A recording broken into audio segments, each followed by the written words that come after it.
Hello, this is Sheshachalam from Astrogate Mysore. Today, let us go into a very abstract subject. I like this subject because this actually is the subject which will start our journey into a very different kind of analysis of the chart. Usually, people want to analyze a chart to just know the events, but to know a character of a person, to define a character of a person, it is a very tough thing to do in astrology. Many people don't do it at all. So let us try to understand what are the houses which define character.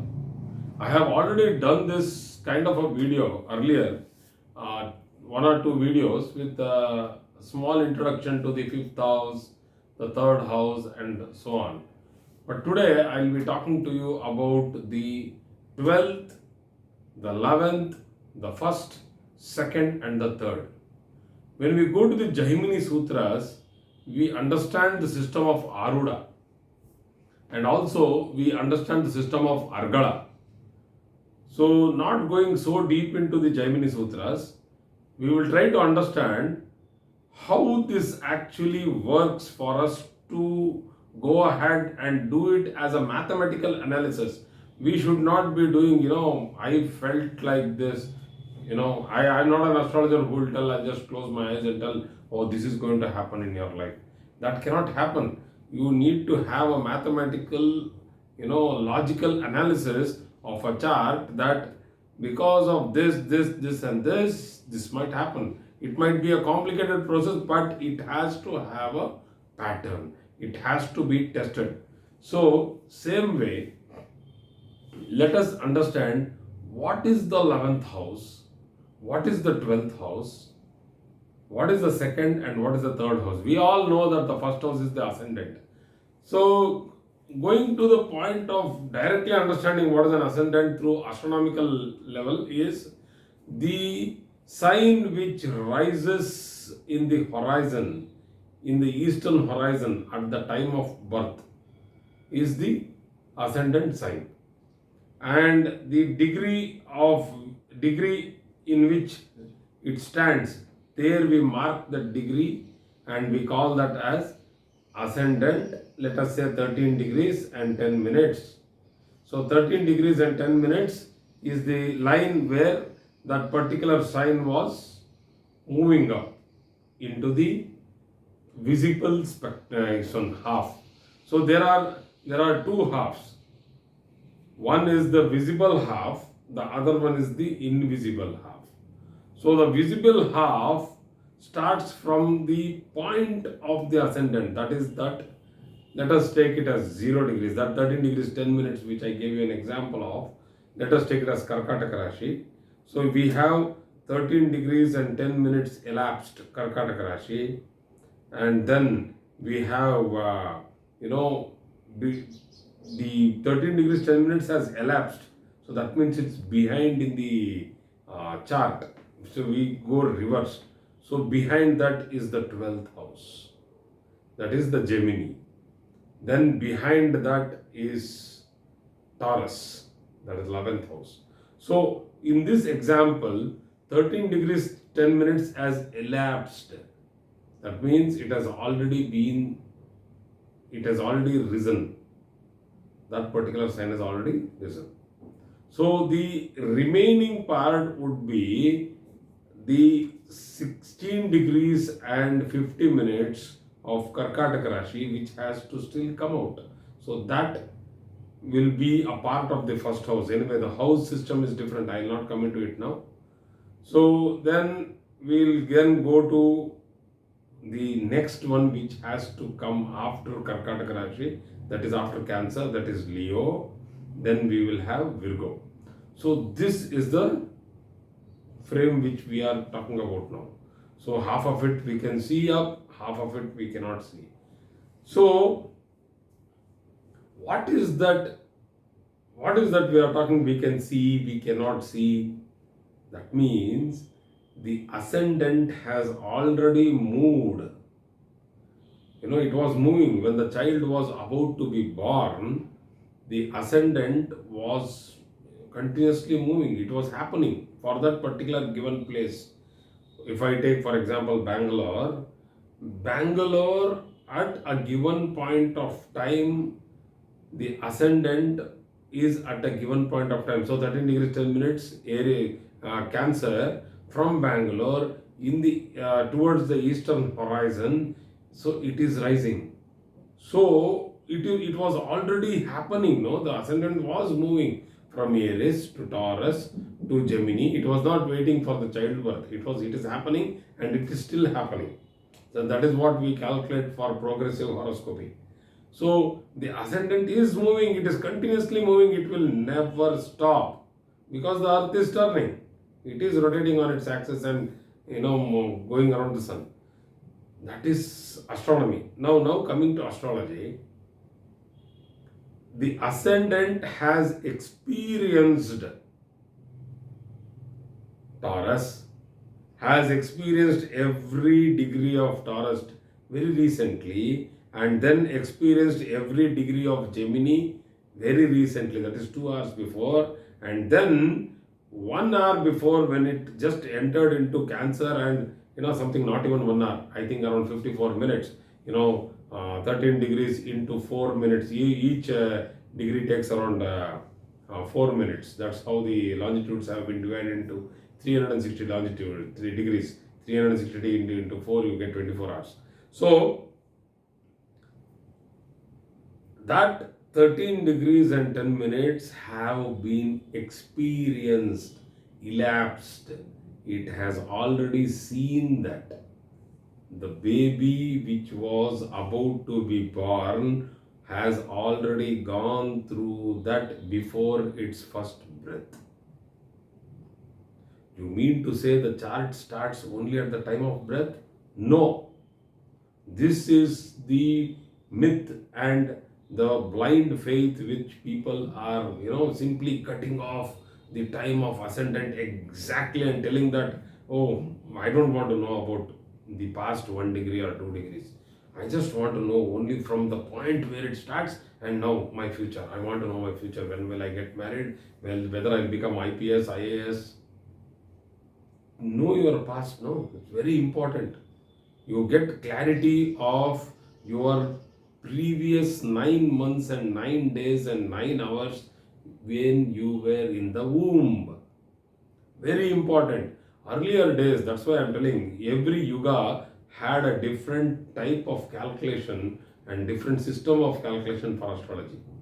So in the earlier days, people would start making a chart the day of conception, the hour of conception, the minute of conception was noted.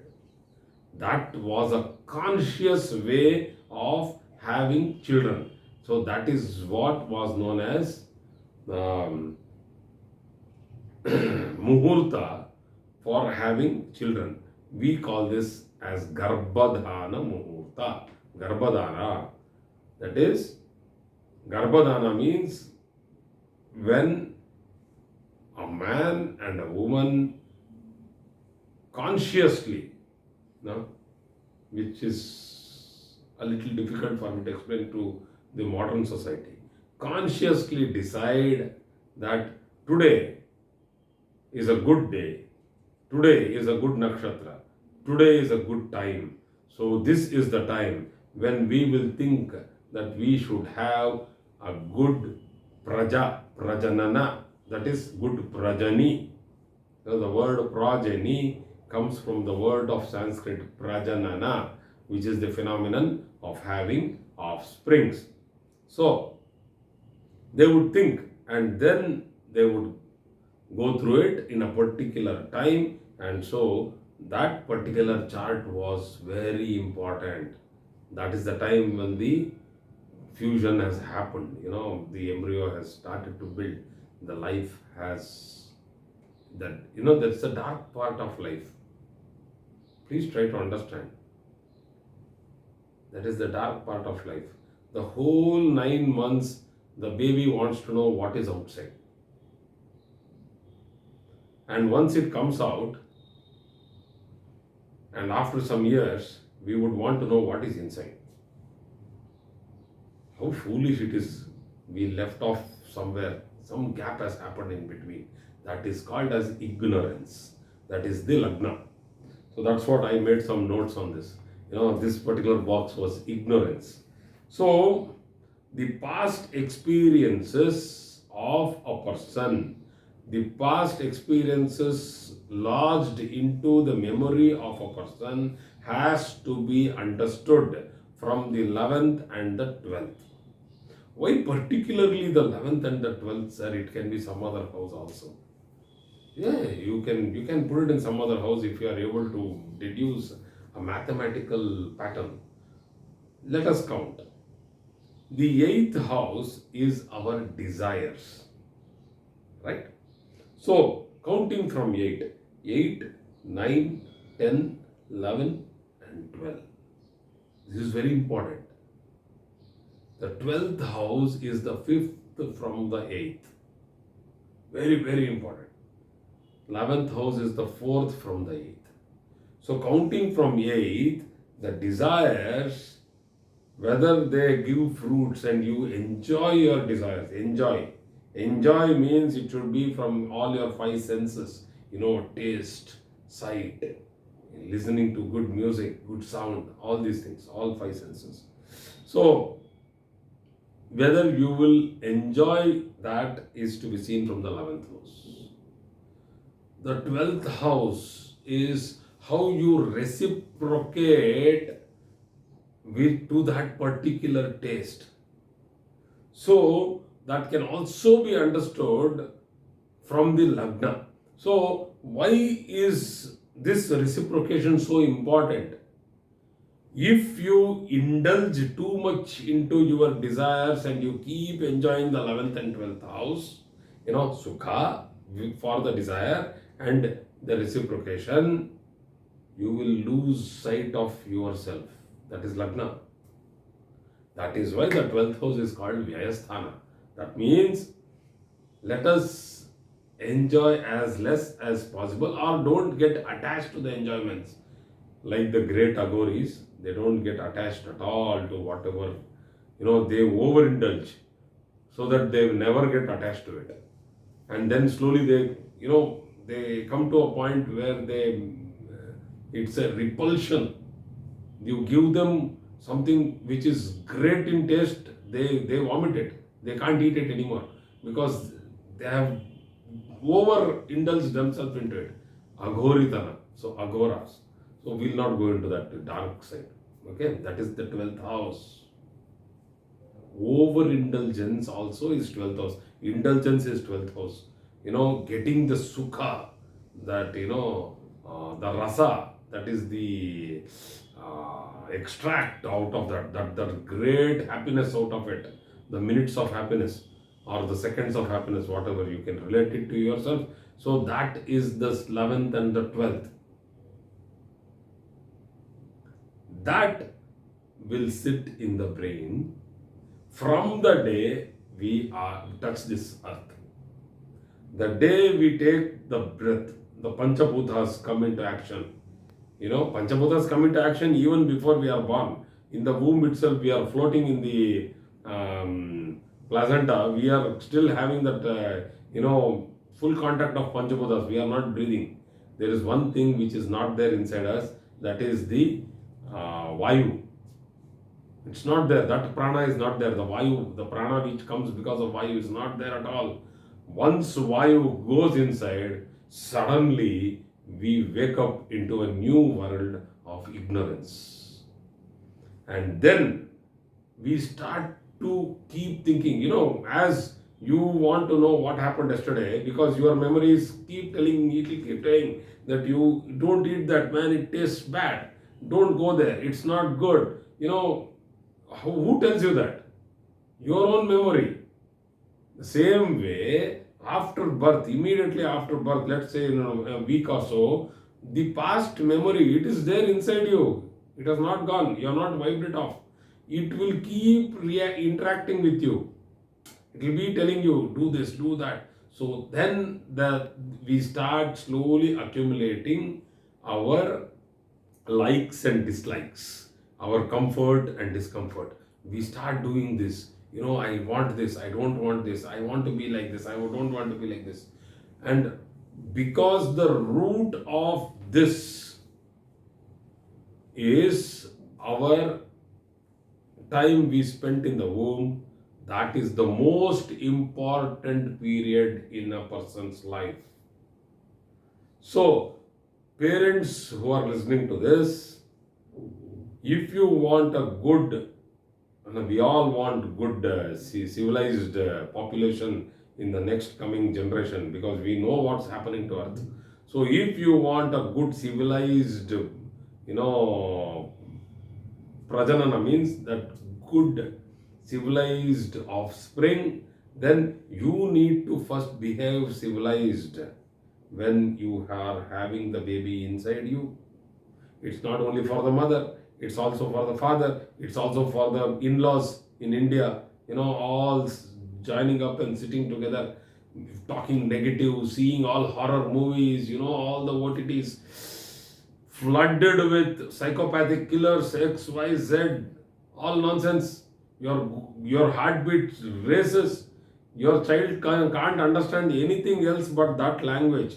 Your heart, it races with tremor, tension, severe tensions. Your eyes starts moving and your brain, you don't get sleep, insomnia, all that pattern goes to your child. And that is why today we are seeing children born mostly, out of 100, most of the children, more than 30%, are born with autism, they are born with ADHD, they are born with so many difficulties, so many mental difficulties, not the physical ones. Earlier, people were having very less food to eat, they were having extreme difficult times, famine, they had to walk from, pregnant women had to walk distances even to see a small doctor. So they had so much of physical difficulties, and the child would be born with some physical ailment. But the mind would be very good. Today, physically you are very comfortable. You have the couch in your lounge, you have the couch in your hall, you have the dining tables, you don't have to sit down on the floor anymore. It's all are queens, all are princesses, all are happy. Physically you have everything. Mentally you are disturbed. So what sort of children you will have? Mentally disturbed children. So please, what I am trying to tell here today is, the future outcome, if it should not be engulfed by anxiety, and if it has to be positivity, and it has to be good developmental, vision has to be there. If the child should not pester you anymore in your future, if the child should know what it is doing in its life faster than you expect it to realize, and it will tell that, Mama, I know this, Papa, I know this, yeah, good, we will we can do this. So it will be more self-sufficient. You need to first act and behave better for the 9 months and 10 days or 9 days what you had in mind. That is why, if you go through a book, of a Mahabharata, which was printed very much earlier, the 32 volumes of Mahabharata, the first preamble of in that, there is a beautiful, it's not a story, it's a real fact. What happened is that an Indian delegate who went to Germany, was asked about the Narada Muni's lecture, which was given to the pregnant lady who was about to give birth. The Prahalad, the thing. So when Germans have that beautiful concept they had, the Indian itself was like embarrassed to know that, man, we knew this ages, but why don't we follow? They follow. There's a school in Germany which follows a particular system, that they don't admit children, they admit the parents even before they think of having a baby. So I have read this thing. So this was one of our ministers, the first formed cabinet in India, and one of the ministers had gone to Germany, and he met this particular woman who was running a school.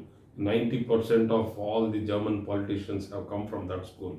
So I read this and I was amazed to know that we have, I also learned a concept on this, and that is the concept on which I have done today's video. So let us not go into all the past and simply think about too many things. Let us act now. So the next coming generation.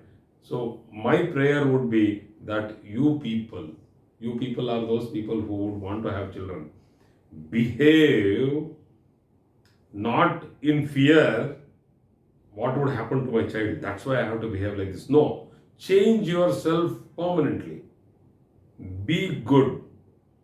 Be happy, keep smiling. The positivity will radiate its strength into the child, and that's how it is going to be born with lot of positivity. So, coming back to the concept of the 11th and the 12th, this is the time which has been just experienced by the Lagna. That is, the child which was about to be born was healthy, living, and it was trying to come out into this world. It has already experienced that particular time. So that is the memory. So as it experienced only the 11th and the 12th houses, it has also experienced the 9 months, which will slowly keep fading away. That is why I am more peculiarly attached to the 11th and the 12th house, because it is the recent past.